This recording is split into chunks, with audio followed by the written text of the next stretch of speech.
नमस्ते दोस्तों। कल्पना कीजिए एक ऐसे भारत की जहां बिजली कभी खत्म ना हो।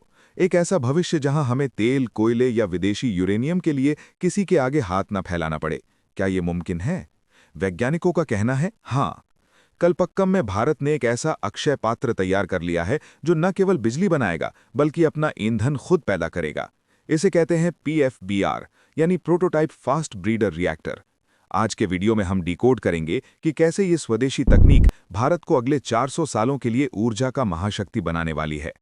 इस कहानी की शुरुआत आज से दशकों पहले हुई थी, जब डॉक्टर होमी जहांगीर भाभा ने एक सपना देखा था। भारत के पास यूरेनियम कम है, लेकिन थोरियम का विशाल भंडार है। दुनिया का लगभग 25% थोरियम हमारी रेत में छिपा है। लेकिन समस्या क्या थी? थोरियम से सीधे बिजली नहीं बन सकती। इसके लिए हमें 3 चरणों से गुजरना था। Stage 1 PHWR, pressurised heavy water reactor जो हम अभी इस्तेमाल कर रहे हैं।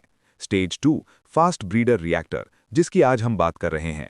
स्टेज 3 थोरियम आधारित रिएक्टर। आज हम आधिकारिक तौर पर दूसरे चरण में प्रवेश कर चुके हैं, जो तीसरे और सबसे बड़े चरण की चाबी है। ये ब्रीडर तकनीक काम कैसे करती है? अब समझिए कि इसे जादुई रिएक्टर क्यों कहा जा रहा है।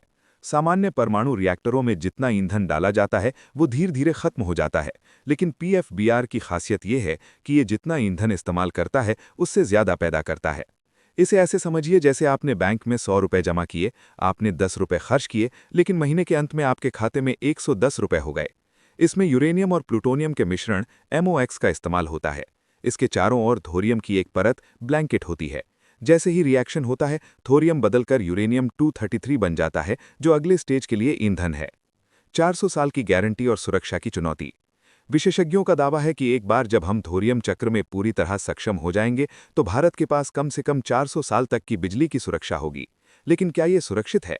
दोस्तों, इसे ठंडा रखने के लिए पानी नहीं, बल्कि लिक्विड सोडियम का इस्तेमाल होता है। लिक्विड सोडियम हवा या पानी के संपर्क में आते ही आग पकड़ लेता है। यही कारण है कि दुनिया के बहुत कम देश, जैसे रूस, इस तकनीक में सफल हो पाए हैं।